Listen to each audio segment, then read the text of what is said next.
मकान संपत्ति से आय की गणना करते समय हाउस प्रॉपर्टी को 3 भागों में बांटा जा सकता है। पहला होता है किराए पर उठी मकान संपत्ति, house to be let out. दूसरा होता है स्वयं रहने में प्रयुक्त मकान संपत्ति, सेल्फ ऑक्युपाइड हाउस। और तीसरा अंशतः स्वयं रहने में प्रयुक्त और अंशतः किराए पर उठी मकान संपत्ति, पार्टली लेट आउट और पार्टली सेल्फ ऑक्युपाइड हाउस। अब सबसे पहले जो मकान रेंट पर उठा हुआ है, लेट आउट किराए पर उठाया गया मकान, उसके मकान संपत्ति से आय की गणना किस प्रकार से की जाए, वार्षिक मूल्य और मकान संपत्ति से आय की गणना कैसे की जाए। सबसे पहले इसके अंतर्गत स्टेप होता है सकल वार्षिक मूल्य, gross annual value. Gross annual value में से म्यूनिसिपल टैक्स यानी नगर पालिका कर, सेवा शुल्क, जल कर जो भी रहता है उसको इसमें से माइनस कर देंगे और ऐसा नगर पालिका कर माइनस कर देंगे जो मकान मालिक ने पेड कर दिया है, चाहे वो किसी भी वर्ष का हो। जिस वर्ष पेड किया जाएगा और मकान मालिक द्वारा पेड किया जाएगा उसको उसमें से माइनस करने से एक तो माइनस कर देंगे। दूसरी चीज़ जो माइनस होती है वो कहलाता है अप्राप्त किराया, अनरियलाइज्ड रेंट, न वसूल हुआ किराया। पिछले वर्षों का यदि किराया बकाया है और वो नियम 4 की शर्तें पूरी करता है तो ऐसी स्थिति में उसे भी माइनस कर देंगे। 2 चीज़ माइनस करने के बाद आता है शुद्ध वार्षिक मूल्य, नेट एनुअल वैल्यू। अब नेट एनुअल वैल्यू में धारा 24 के अंतर्गत, सेक्शन 24 के अंतर्गत 2 प्रकार के डिडक्शंस जो हैं हम इसमें से माइनस करते हैं। पहला होता है मानक कटौती या वैधानिक कटौती, अंग्रेजी में स्टैंडर्ड डिडक्शन।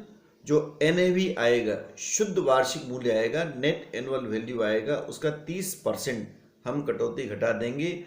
प्रश्न में खर्चे कई प्रकार के हो सकते हैं, पुराने क्वेश्चंस आपके बुक्स में दिए हुए हैं। हमको केवल NAV का 30% घटाना है, खर्च चाहे उससे ज़्यादा हो या कम हो उससे हमारा कोई मतलब इसके अंतर्गत नहीं रहता है। दूसरा जो कटौती घटाएंगे वो आपका इंटरेस्ट ऑन लोन, ऋण पर ब्याज की कटौती।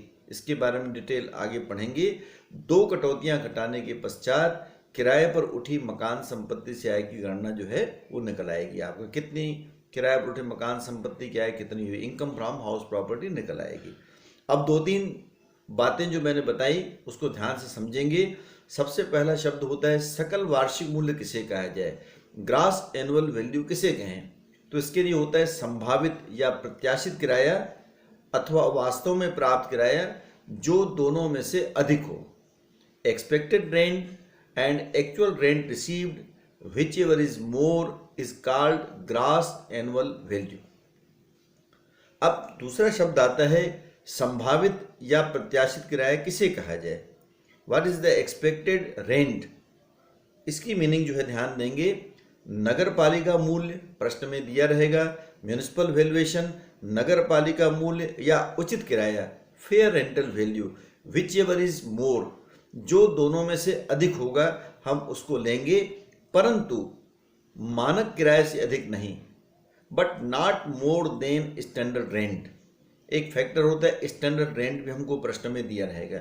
ये स्टैंडर्ड रेंट का मतलब होता है जो आपका रेंट कंट्रोल के अंतर्गत जो मकान आते हैं और रेंट कंट्रोल अथॉरिटी जिसका मूल्य तय करती है वो आपका स्टैंडर्ड रेंट कहलाता है।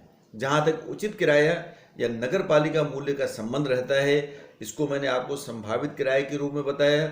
समय समय पर मकान कौन से इलाके में स्थित है, वहाँ उसकी वैल्यू क्या है, मकान की बनावट कैसी है, उसके आधार पर जो आपका मूल्य तय होता है वो म्यूनिसिपल वैल्यूएशन या उचित किराया कहलाता है।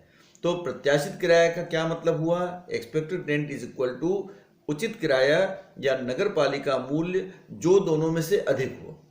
फेयर रेंटल वैल्यू और municipal valuation which ever is more but not more than standard rent. Standard rent से वो अधिक इसके अंतर्गत नहीं हो सकता।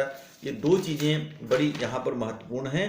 आगे ध्यान देंगे। तीसरी बात जो है, यदि मकान गत वर्ष में कुछ अवधि के लिए खाली रहता है ड्यू टू वैकेंसी यदि एक्चुअल रेंट रिसीव्ड वास्तव में प्राप्त किराया प्रत्याशित किराए से कम होता है तो ऐसी स्थिति में कम प्राप्त किराया जो रहेगा वो उस मकान का ग्रॉस एनुअल वैल्यू माना जाएगा। इसके अतिरिक्त यदि मकान पूरे गत वर्ष के लिए खाली रहा है तो ऐसी स्थिति में GAV सकल वार्षिक मूल्य 0 माना जाएगा। अब म्युनिसिपल टैक्स का जहां तक संबंध है तो म्युनिसिपल टैक्स उसी को माइनस करेंगे जो मकान मालिक ने पेड कर दिया हो। जिस वर्ष भुगतान किया जाएगा उसी वर्ष मिलेगा।